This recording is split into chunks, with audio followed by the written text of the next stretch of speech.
Shavua Tov, dear friends. I'm a little early today, but we've been having big storms, hailstorms, and so I want to take the opportunity to start as quickly as possible in the event that. Okay. I don't know. I think I want to start with gifts. So this parsha is incredible because we're talking about Yaakov, who is on the run, or let's say he's on his way back to Israel, to Canaan, after 20 years of working for the great magician Lavan.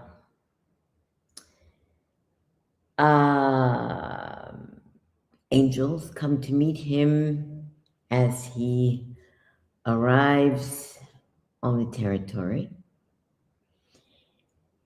And at the same time, he's told that Esav, his brother, whose birthright he took and who was going to kill him, is coming toward him with 400 men.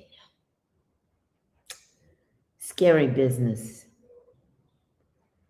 So, I mean, what do? He's got wives, he's got 11 children, he's got a pregnant wife. Got to find a way to make peace. Always find a way to make peace. So he puts together an elaborate selection of cattle, and just what does he take? He puts together, camels. Okay, exactly. I'll go exactly. 20 male goats, 200 ewes, 20 rams, 30 nursing camels with their young, 40 cows, 10 bulls, 20 female donkeys, and 10 male donkeys. I mean, can you just, 200 female goats, okay? Can you just imagine this entourage coming ahead of him to bring to his brother and to show his brother that, what his father gave him as the gifts of the blessing has nothing to do with this array of animals. He just wants to make a huge impression of goodness, because at that time, animals obviously were the way to go.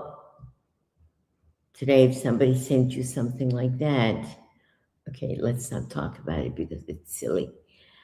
But talking about gifts, an important story here. For the past 3 years, Netanyahu is in court 3 times a week, 8 hours a day, defending himself in a gigantic lawsuit, and President Trump asked Herzog to pardon him.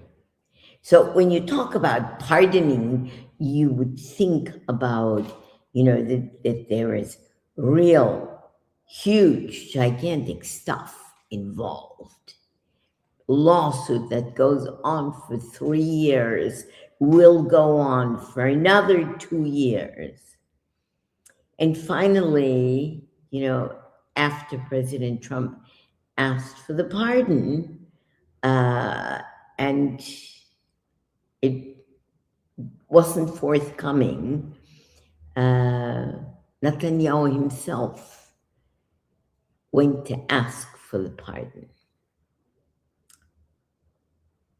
So the whole world is, now he's going to ask for the pardon, and then he's going to get out of here, and then everything is going to be honky-dory because he's a criminal. All right. So, of course, Netanyahu knows his chickens in the world. And so 2 days ago, I think on Friday or on Thursday, he gave an interview, he made a video, and he said, okay, you want to know what this is all about? So here it is, what I'm going to court for. 3 times a week, 8 hours a day for the past 3 or 4 years. My son received a stuffed animal. I don't remember what it was. And I received cigars.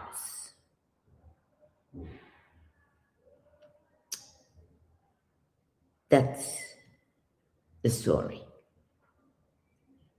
A stuffed animal for his son and cigars. End of story. Only God knows what's going to be the end result of this, but the bulk of the matter is that, just for all of you who have this idea that he did some unbelievably horrible things, and for that he must ask and he must be pardoned. He must be pardoned for a stuffed animal for his son and cigars that he received. And this is the truth. So here we are. Jacob wants to show his brother that the blessing that his father gave him, which he decided not to take in his lifetime, but to save it up for the generation who will need that blessing. This is the generation of redemption, which is our generation. But he really wants to make peace with his brother. So before he arrives, all of these entourages of animals arrive, and by the time he himself, with his wives and his 2 camps, arrive in front of Esav, he bows 7 times in order to show his brother how much he values him. The idea of bowing is not allowed for any reason whatsoever in conversation after Torah. So obviously we're talking about pre-Matan Torah. So what he did was out of pure emotion and out of pure wanting to make sure that there is going to be peace and to soften hatred of his brother. There's a really beautiful conversation here that he says to God before the prayer that he says, before he actually goes into the whole thing. He says, O God of my father Abraham and God of my father Isaac, God who said to me, return to the land of your forefathers, to your birthplace, and I will be with you. My merits have become small due to all the acts of kindness and the true fulfillment of your promises that you have done for your servant. So I'm scared that I've lost the merit to be saved from Esau. For when I crossed the river Jordan, I only had my stick, and now I've amassed 2 camps. Please save me from the hand of my so-called brother, from the hand of Esau, for I am afraid of him. He might come and strike me, and even a mother with her children. You said, I will do good to you in your merit, and I will do good in the merit of your forefathers, and I will make your descendants as widespread as the sand of the sea, which cannot be counted because of their great number.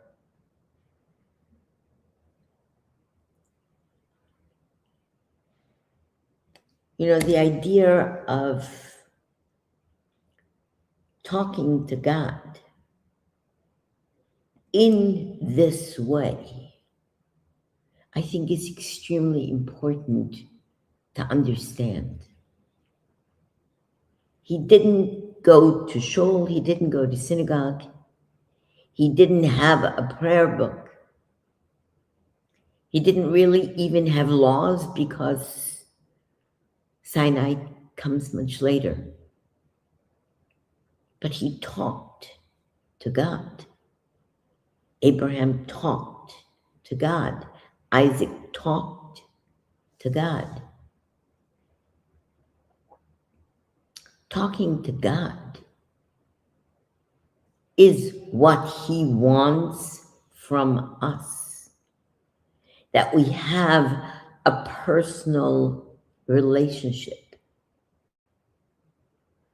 Going to synagogue and reading pages, it's all tremendously important, if you will. But going with your heart and talking to God is really, really, really important. In the Psalms, King David talks to God. His Psalms are conversations with God, are happenings in his life that have to be conversed about with God.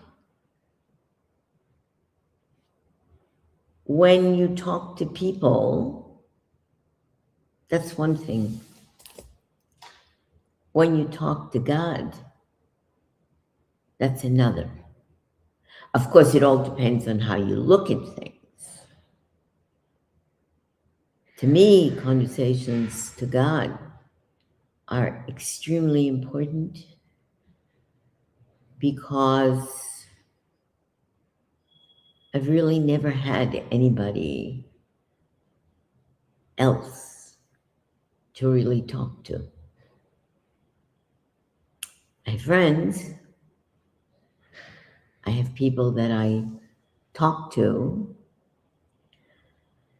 but when it comes to my conversations with God, that's a whole different ballgame. We're in a situation here where he's got 11 children. He's got 4 wives. He's got 2 camps. He has to think about protecting, and his thinking is giving gifts. But before all of it is done, talking to God. So this situation works out to be emotional.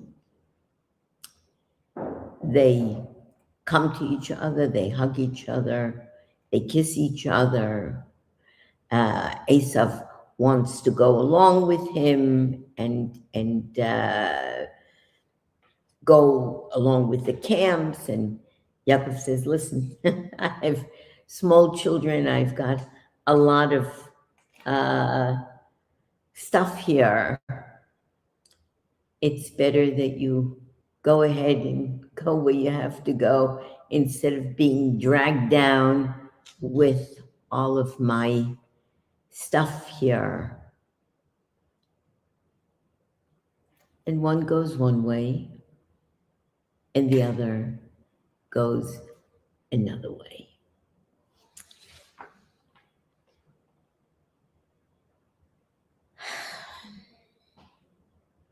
So what is there to say about this? Did it change anything? No.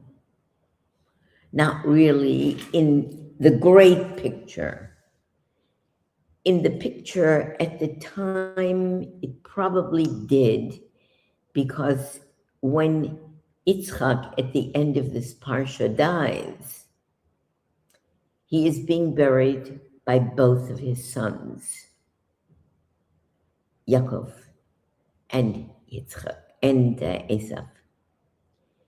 So Esav, in order to be able to do that, obviously did tshuva, came to Yitzchak, to the funeral, and buried his father. That's all that is written. It doesn't go into great detail of the process of the tshuva. At the end of the parsha, it talks about Esav's descendants, okay, which are the princes of nations that are still in existence. Okay, the big story here is actually the conversation of the fighting with Esav's angel.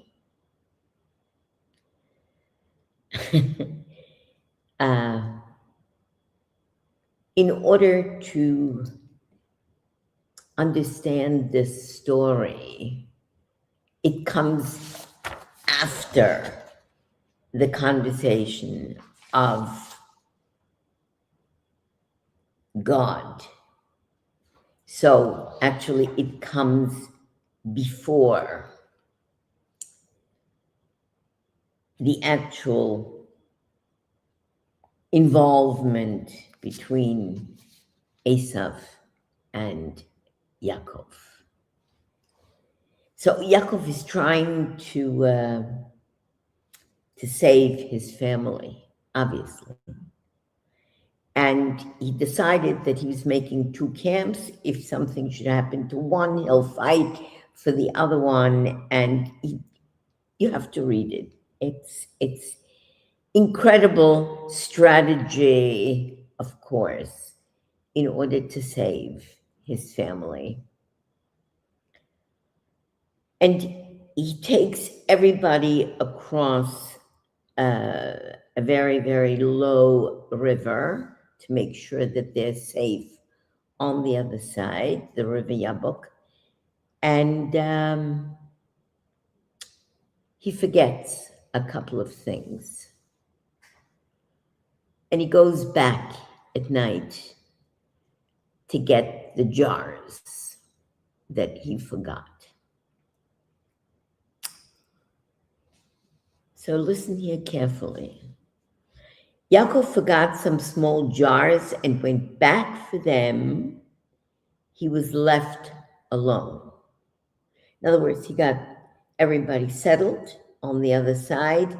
He went back by himself. Esav's guardian angel appeared as a man. When Yaakov got to the other side, was waiting for him, wrestled with him until the break of dawn. When he saw that he could not prevail against Yaakov, he touched the joint of his hip. As he wrestled with him, the socket of Jacob's hip became dislocated. Dislocated hip is a painful thing.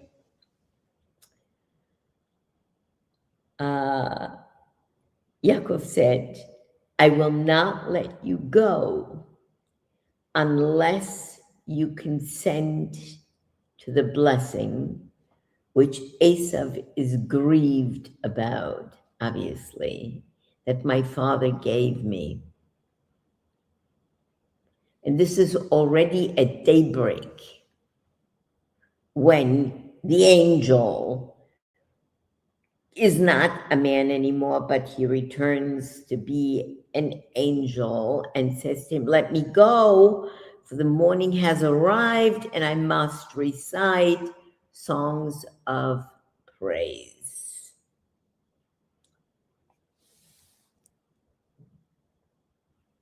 Yaakov is only willing to let him go if he consents to the blessing. And the angel says to him, what's your name? Yaakov. The angel says to him, please be patient. God will reveal himself to you at Beit El, and then your name will no longer be called Yaakov, which denotes trickery. The Hebrew word for trickery is akava, which is the root of Yaakov, and deceit. But rather your name will be Israel, suggesting that the blessings were authorized because you have fought with an angel of God and with Lavan, his ex-boss and father-in-law, and Esav, and you have overcome them. I will be there too, and I will consent to your blessing then.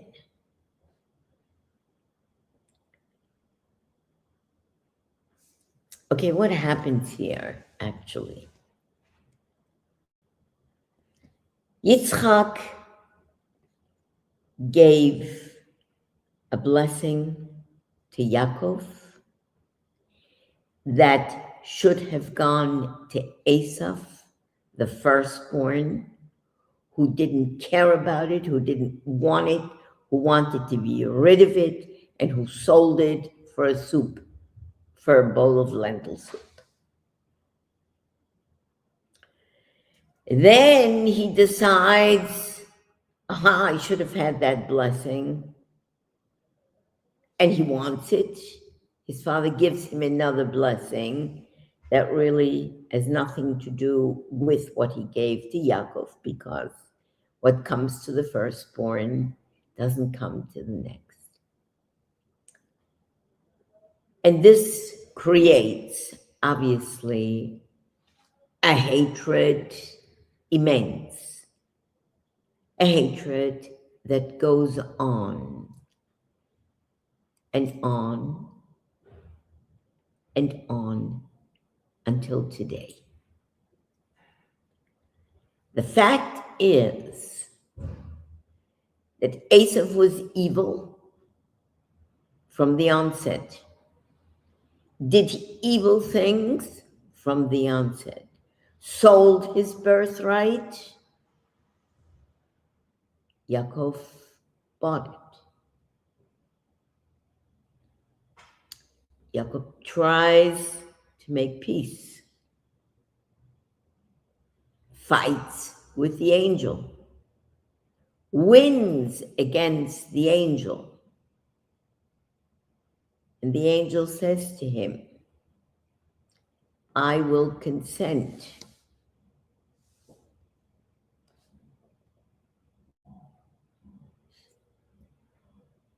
I will consent. And he consents.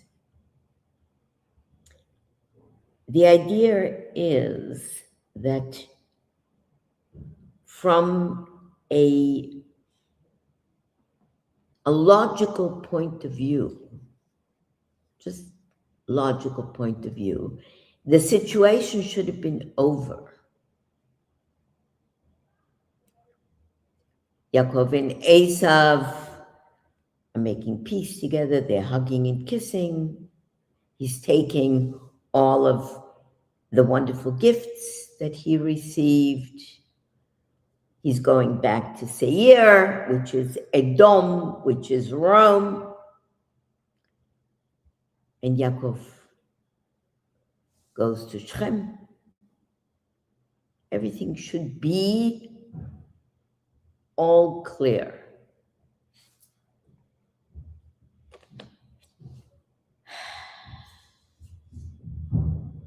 Yaakov persists that the angel consent to his blessings, and eventually the angel concedes and blessed him there. Yaakov wants to know what is his name, and the angel doesn't tell him. And Yaakov named the place Peniel, which is God's face, because I saw God face to face, and my soul was saved. Consequently, writes the Torah, to this day the children of Israel may not eat the sciatic nerve of an animal which arises by the hip joint, because the angel touched the joint of Yaakov's hip at the sciatic nerve.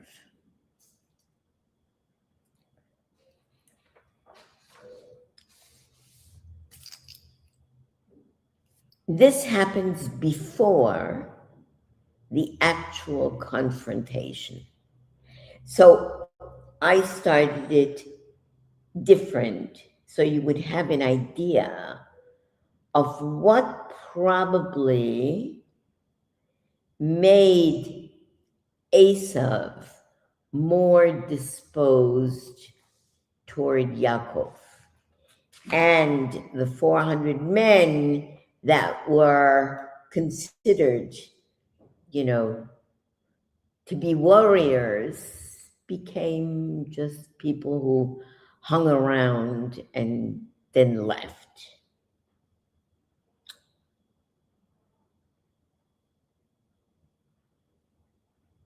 Everybody has a guardian angel. Actually, we have two. We have a good one and we have a bad one. We have Yetzer Hara and Yetzer Hatov.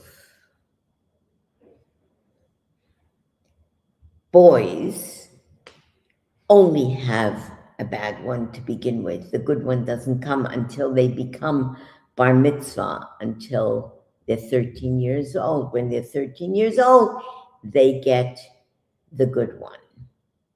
But what's going on inside of us, all of us, always, is this conversation of good and evil that we're forever facing pretty much every moment of our life, our decisions of good and bad.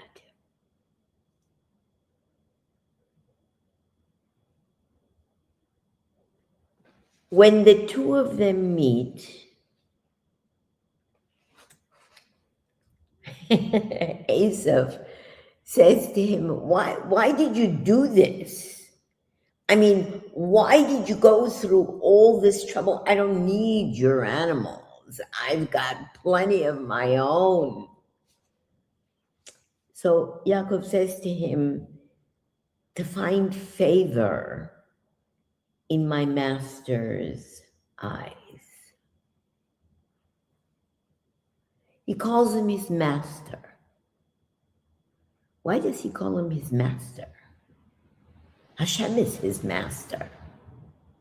Why is he calling Esav his master? Because sometimes it's necessary to, I guess, be diplomatic and give kavod, give respect. It's a very important thing to know when and how to give respect.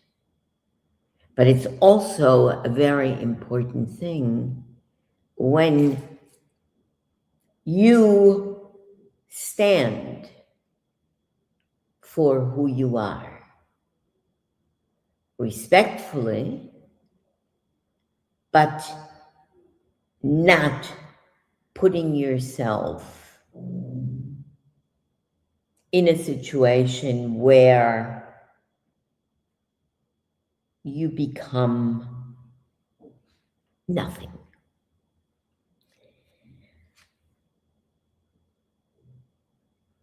Esav says, I have plenty more than I need. My brother, he calls my brother, you can keep what is yours. And Yaakov says, please don't say that. If indeed I have now found favor in your eyes, then take my gift from my hand.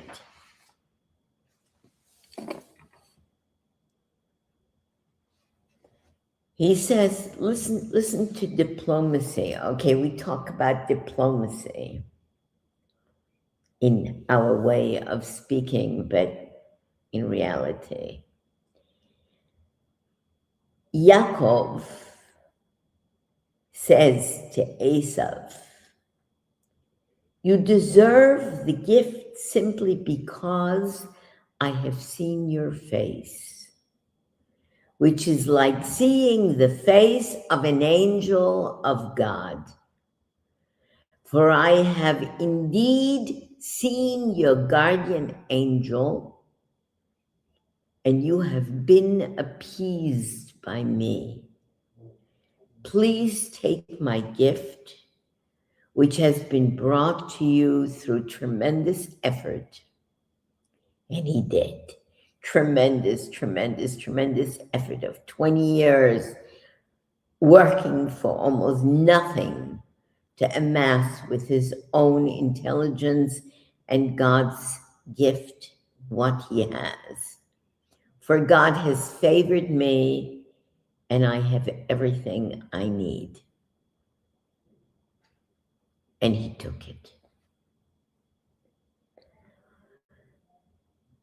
So, okay, it looks like this is a good ending, no? And for the moment, and for that moment, and for that time, it was. On that day, Asaph went back to Seir, which is his usual hangout, alone, because everybody else left him. Yaakov traveled to Sukkot. He built himself a house, and he made huts for his cattle. And after 18 months on his way to Padan Aram, Yaakov came to the city of Shechem, which is in the land of Canaan. And here comes the next horror story. So he has 11 children and a daughter, 11 sons and a daughter.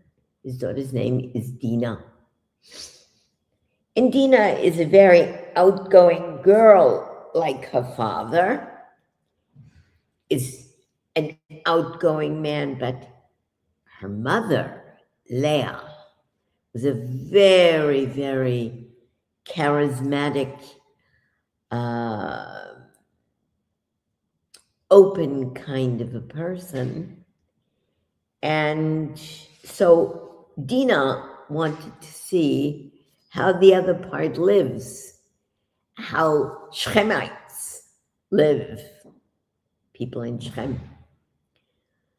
And so she goes out with her girls and Hamor, the Hittite, Chivite, not Hittite, Chivite, prince of the land, sees her, goes for her, rapes her, falls in love with her, has his father go to Yaakov and say, I want to marry her. Okay, make this very quick.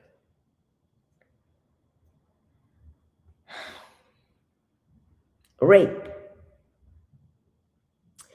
even at that time, was not acceptable. It wasn't done, obviously.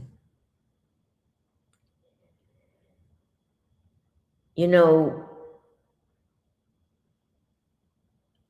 I don't really know how to get into this, and I really don't want to get into it.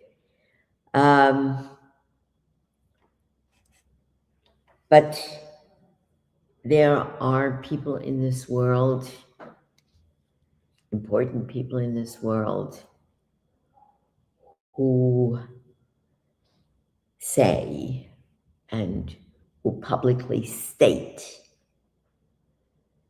that on the 7th of October, there was no rape. These people should have their tongues cut out, because the horror that went on, and there are, goodness gracious, there are so many facts, not only facts, but videos, okay, of events that went on, that anybody who denies this, really, it's a horror thing. But a lot of horrible things are being said and written and believed that have no connection to the truth whatsoever.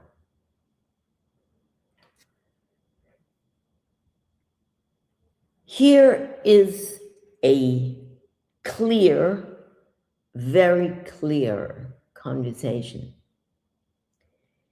The father of Hamor, the guy who raped Dinah, who wants to now marry her, goes to Yaakov, and he's offering anything and everything for Dinah to become Hamor's wife.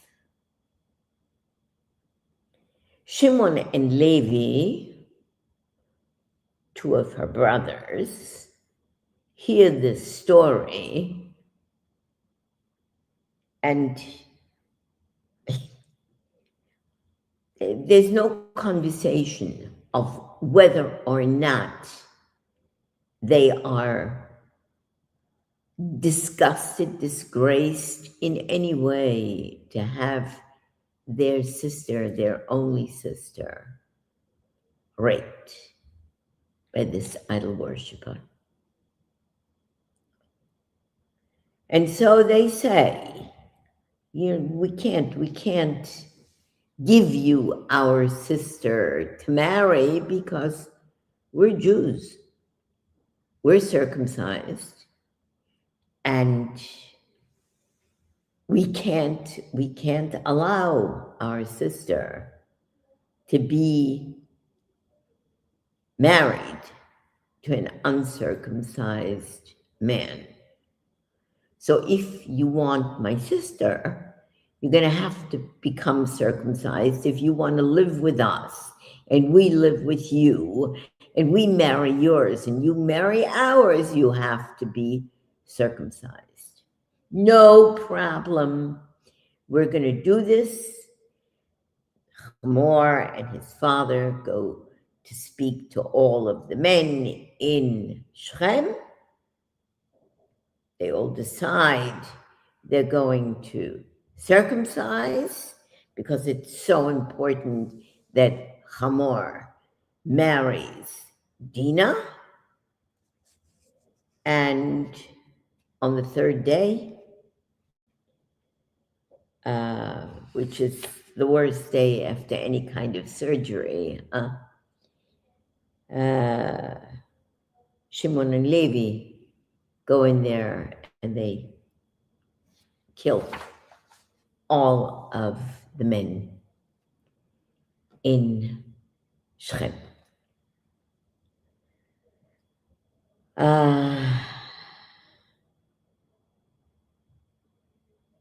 Serious story.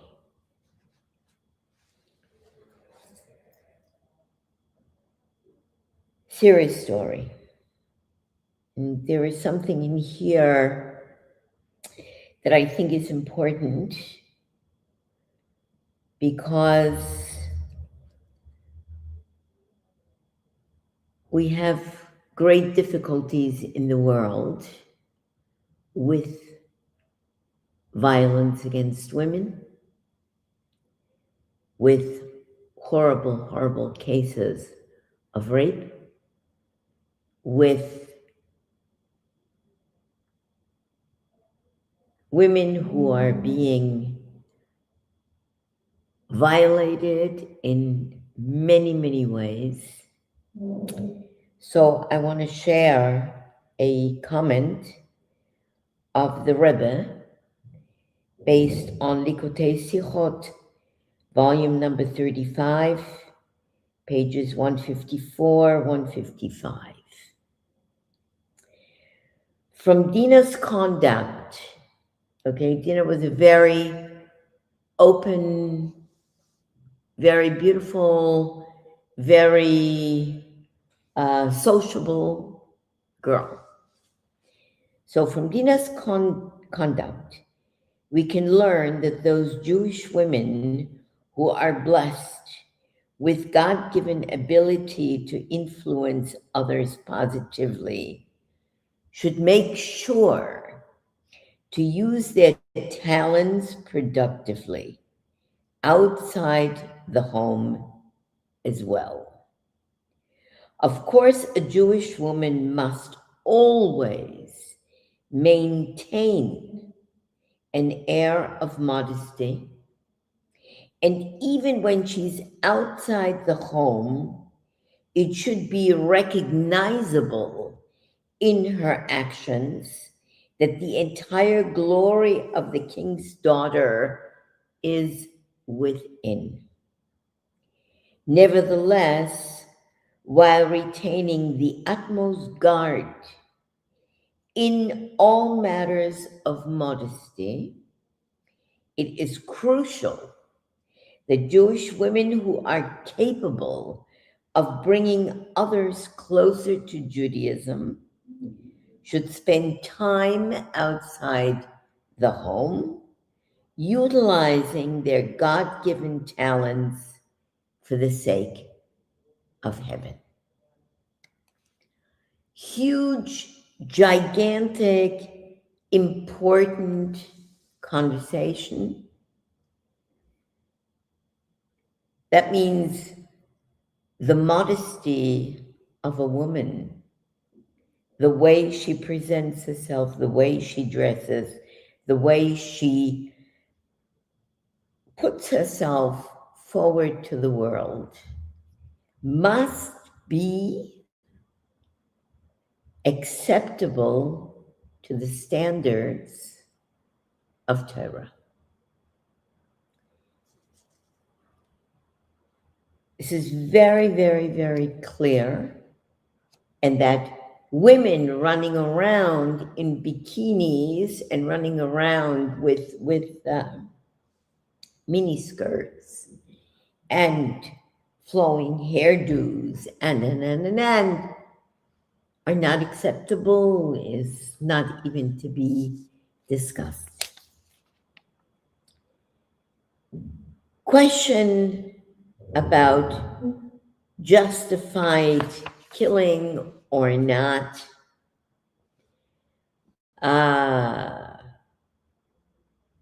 Yaakov was not happy with this goings on. He was worried about the family. He was worried about that the others would come after them. And he said, we have to leave. We're going now to Beit El. We're leaving Shechem. And he was worried that the other nations and the other cities would come after them, and they can gather against me, he says, and attack me, and then I and my household will be destroyed. And Shimon and Levi said, could we allow them to make our sister like a harlot?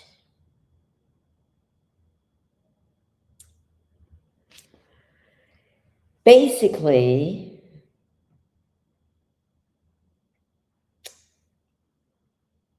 they actually provided, and so it says in the Rashi commentary, halachic justification for their apparent failure to consult their father.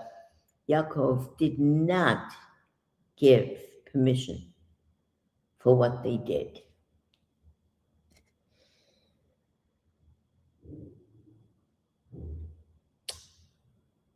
Namely, that since they were involved in a significant act of social justice to correct the appalling crime against Dinah, a disgraceful act in Israel, it was crucial for the good of society that action be taken immediately without delaying the matter for consultation. Thus, in this case, society was best served by Shimon and Levi not consulting their father and doing what was necessary to be done. And in fact, none of the neighboring cities came after Jacob and the family and the camps, because in reality, it was appropriate what was being done. So they go to Beth El, and of course here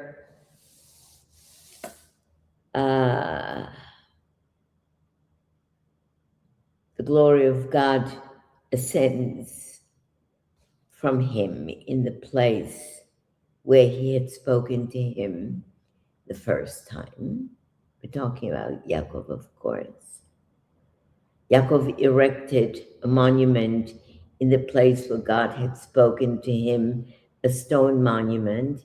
He poured a drink offering on it, and then he poured oil on it. And Yaakov named the place where God had spoken to him Bet El, and there he became Israel. God said to him, I am the Almighty God who has the power to bless. Be fruitful and multiply. A nation through Benjamin and a multitude of nations through Manasseh and Ephraim will come from you, and kings shall emerge from your loins. I will give you the land that I gave to Abraham and to Isaac, and I will give the land to your descendants after you.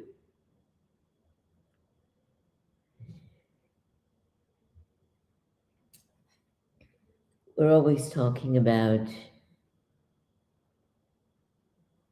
what is today was 3,000 years ago, and Hashem's promise to Abraham, Isaac, and Jacob, and their descendants, which is us.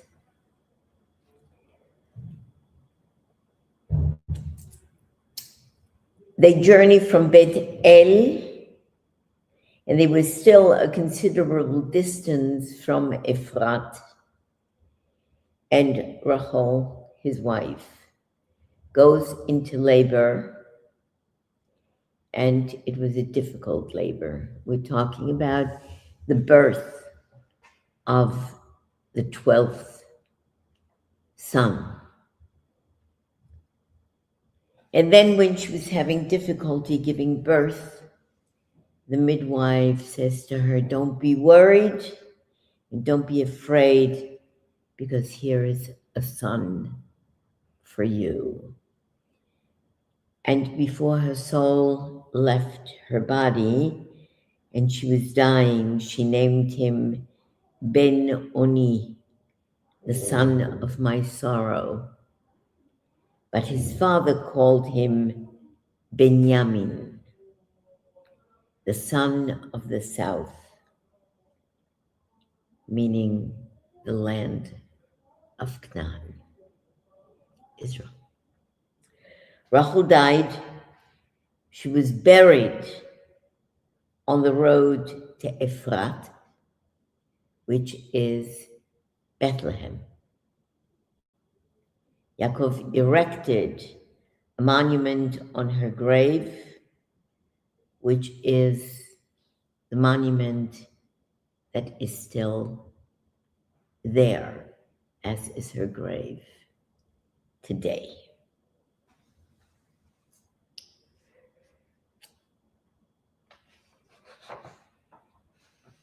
Rachel,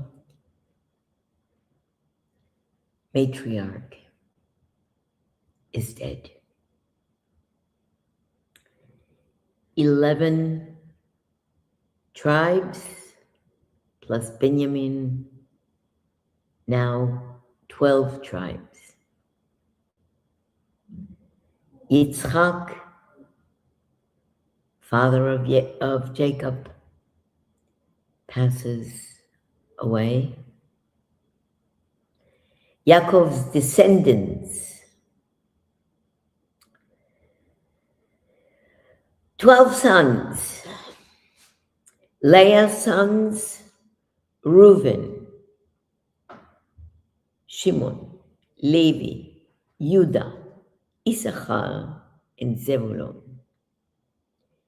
Rachel's sons, Yosef and Benjamin.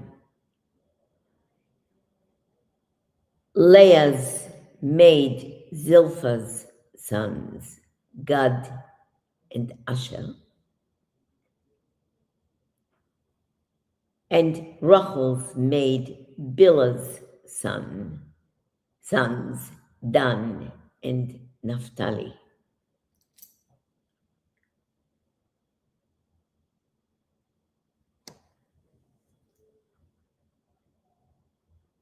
Yitzchak dies in Kiryat Arba, which is Hebron, where Abraham and Yitzchak lived. Obviously, they get buried in the Machpelah, which we remember, of course, that Abraham and Sarah and Adam and Eve are already there.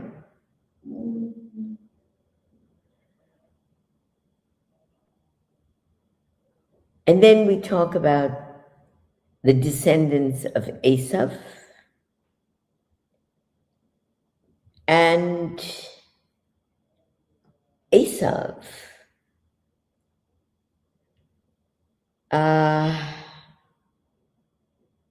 has incredible power, and from him come 6 nations, all of which are still around today.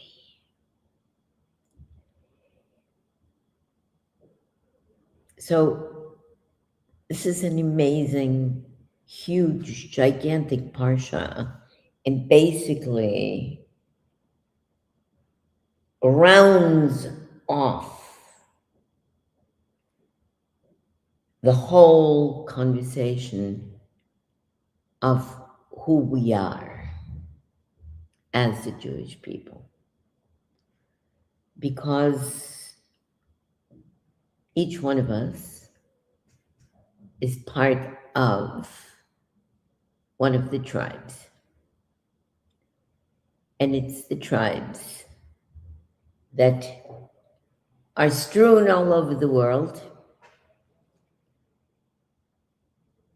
And we have no idea, really, there are very few of us who know which tribe they actually belong to. But most of us belong to the tribe of Yehuda. And thank God we all know who we are. We are the descendants of Abraham, Isaac, Avraham, Isaac, and Yaakov. And proud to be.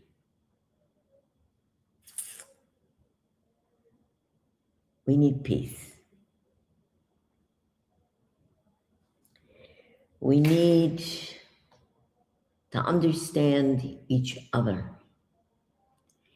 We need to know each other. We need to educate each other.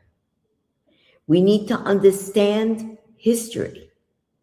We need to understand what is, who is a Jew, what is anti-Semitism, Why is anti-Semitism? What is a Zionist? People use terms and have no clue what they're talking about. What's the river to the sea? What is the slogan that they're using and have no clue of why, where, and how? We have to make an effort, a real effort, to educate everybody, including ourselves. And Israel has to begin to understand why and what the reason is that there is such immense hatred of a world that does not know who we are, doesn't know anything about Torah, and has no clue about history. When the Pope can say that Israel is against a two-state solution, when Israel has offered and given every possibility for a two-state solution, and the Palestinians have said no 3 times.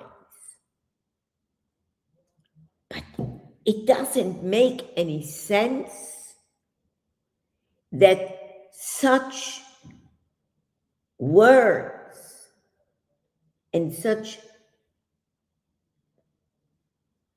thinking that is so historically prominent at this moment in our time, that all you need to do is go into Google and find out what is the historical background of Palestine. And what is the historical background of the Jewish people? What is the historical background of Israel? What is the historical background of Gaza? Go find out. Educate yourself. This is not about nothing. This is about today. What we just talked about is the basis of today. It's as pertinent today as it was 50 years ago, 100, 1,000, 2,000, 3,000 years ago, because nothing has changed. Go to Google. Take the next AI trip and make yourself a list of questions that you want to have answered realistically and truthfully. And you will have an answer. And then when you have the answer, and then when you know historical facts, and when you know what happened in 2005, 2006, 2008, what happened in 2001, what happened in 1946, 56, 73, once you know, then make up your mind where you are and what you accuse and whom you accuse. Get your facts right here. That is fact. You go get yours. Peace, love to everyone, benediction, health, good fortune to all of you. Shalom. Have a great week.